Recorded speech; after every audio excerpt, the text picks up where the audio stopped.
قتل کرنے کے لیے کسی بندے کو اگر مارنا ہے، اس کو قتل کرنا ہے، تو اس کی کچھ وجوہات ہیں، اور اس کے جب تک وہ سبب نہ پایا جائے تو اس کو قتل نہیں کر سکتے ناحق کسی کو. اور ان کو پتہ تھا کہ یہ اللہ کے نبی ہیں اور ان کو قتل کرنا یہ جائز نہیں ہے، یعنی وہ خود سمجھتے تھے اس چیز کو، پھر بھی ان لوگوں نے ایسی بدبختی کی، تو اس کی وجہ سے ان کو قیامت تک کے لیے ایسی ذلت کا سامنا کرنا پڑا.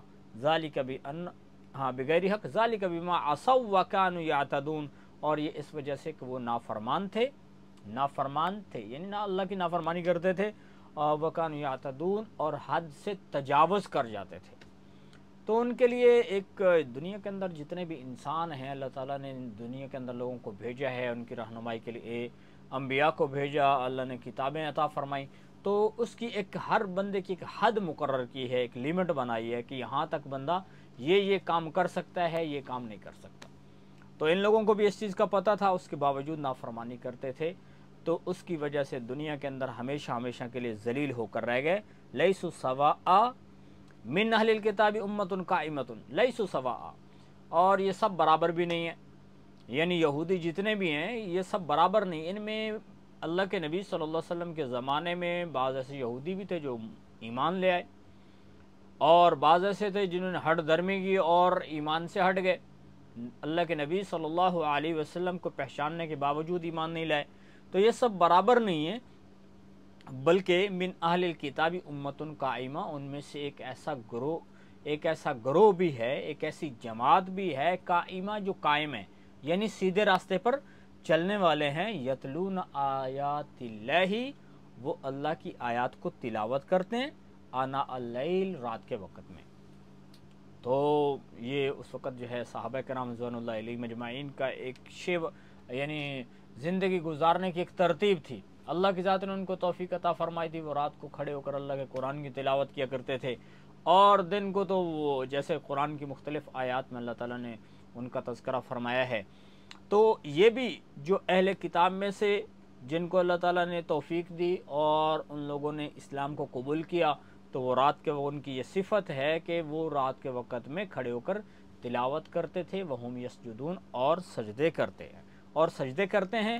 یؤمنون باللہ والیوم الآخر، وہ اللہ پر، یوم آخرت پر ایمان لاتے ہیں. ویامرون بالمعروف، اور نیکی کا کام کرتے ہیں، وینہون عن المنکر، اور برائی سے روکتے ہیں. تو یہ ان لوگوں کی صفت تھی.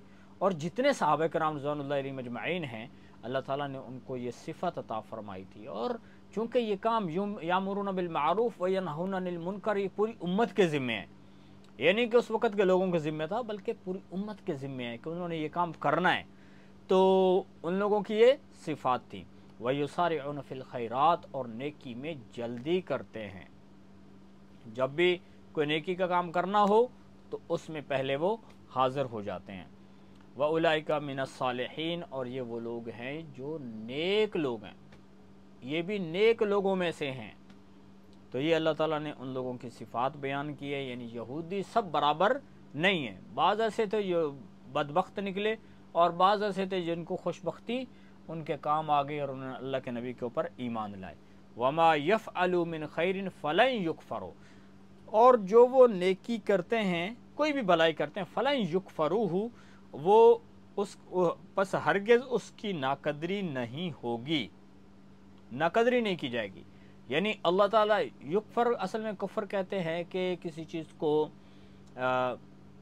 چھپانا، تو یا کسی چیز یعنی کفر کہتے ہیں ناشکری کو.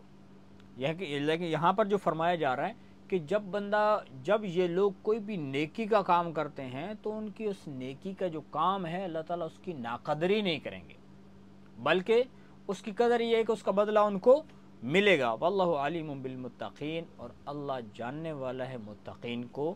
تو کون کون ایسا ہے دنیا کے اندر جو تقوی اختیار کیے ہوئے، تو جس کے دل کے اندر اللہ کا خوف ہے اور یوم آخرت کا خوف ہے، جس کے دل کے اندر نبی پاک صلی اللہ علیہ وسلم کے اوپر نازل ہونے والے دین کی اہمیت موجود ہے، تو اللہ کی ذات اس کو اچھے سے جانتے ہیں.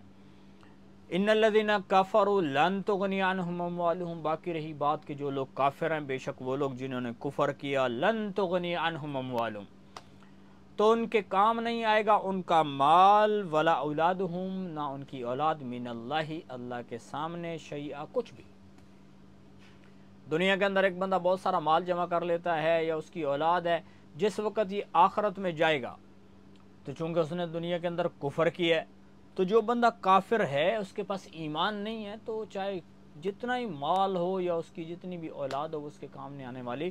وہاں پہ بچنے کا صرف ایک ہی راستہ ہے اور ایک ہی سبب ہے، اور وہ ہے ایمان۔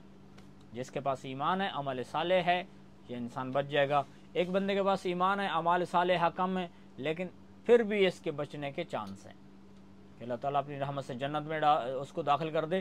اور جس کے پاس ایمانی سرے سے نہیں ہے، وہ جتنے بھی دنیا کے اندر اچھے کام بھی کرتا رہے تو اس کا بدلہ دنیا میں تو ملے گا، لیکن آخرت میں اس کو نہیں ملنے والا ہے۔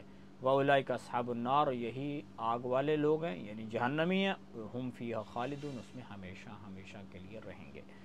مَثَلُ مَا يُنْفِقُونَ فِي هَذِهِ الْحَيَاةِ الدُّنْيَا، باقی رہی بات کہ بس اوقات دنیا کے اندر ہم دیکھتے ہیں کہ کافر لوگ جو ہیں، کفر کرنے والے، اور ایسے ہی اس وقت کے جو یہودی بھی تھے جو ایمان نہیں لائے، اب یہ لوگ بس اوقات دنیا کے اندر اچھے کام بھی تو کرتے ہیں، تو کیا ان کے اچھے کام جو دنیا میں انہوں نے کیے ہیں اور انہوں نے اللہ کے نام پہ کچھ خرچ کر دیا، غریبوں کی مدد کی، پیسہ لگایا، تو کیا ان کے کام آئے گا یا اس کو اوپر ان کو کچھ فائدہ ہونے والا ہے آخرت میں؟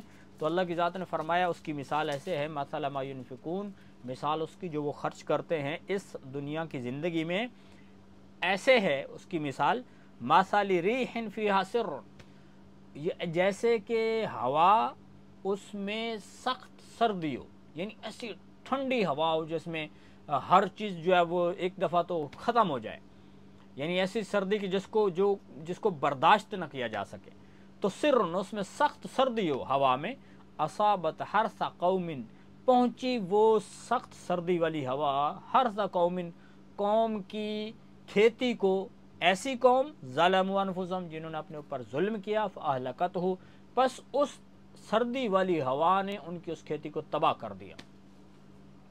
تو اب اس کو کیا فائدہ ہوا بھائی؟ کچھ بھی فائدہ نہیں ہوا۔ یعنی ایک بندے نے دیکھا کہ اس نے کھیتی کاشت کی تھی، اب وہ بڑی ہوئی، اب اس کو لگ رہا تھا اب کھیتی پک چکی ہے تو میں اس سے فائدہ اٹھاؤں گا، لیکن اچانک کیا ہوا کہ ایسی ٹھنڈی ہوا پہنچی اس کو کہ اس نے کھیتی کو تباہ کر دیا، کچھ ہوئی نہیں ہے۔ یعنی اس نے بیج بوئے تھے، اس میں سے کچھ کونپل اوپر نکل رہی تھی جس کے ذریعے سے اس کو لگ رہا تھا کہ مستقبل میں مجھے فائدہ ہو جائے گا، لیکن ہوا پہنچی، اس نے اس کو تباہ کر دیا، تو اس کو کوئی فائدہ نہیں ہوا۔